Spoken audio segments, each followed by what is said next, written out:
मी परत सांगतो, घोडबंदर रोडला शाप आहे.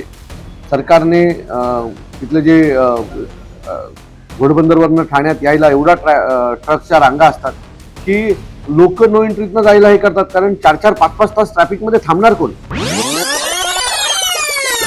मला असं वाटतं की येत्या 12 तारखेला जी शेवटची सभा असेल ती ठाण्यामध्ये असेल.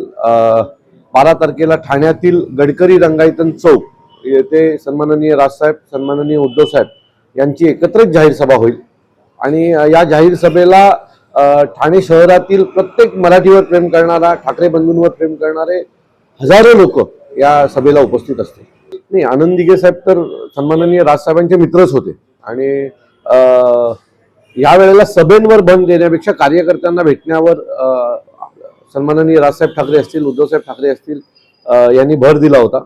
आणि त्याचाच काल एक भाग होता की सन्माननीय राजसाहेबांनी काल जवळजवळ 26 शाखांना ठाण्यातल्या भेट दिली आणि कार्यकर्त्यांचा उत्साह अतिशय जोशात होते कार्यकर्ते.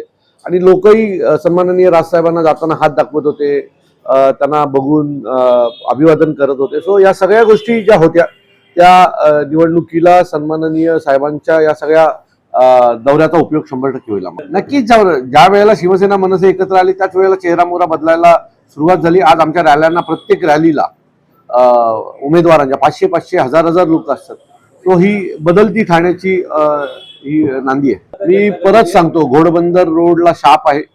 सरकारने तिथले जे घोडबंदरवरनं ठाण्यात यायला एवढा ट्रकच्या रांगा असतात की लोक नो एंट्रीतनं जायला हे करतात, कारण 4-4, 5-5 तास ट्रॅफिकमध्ये थांबणार कोण?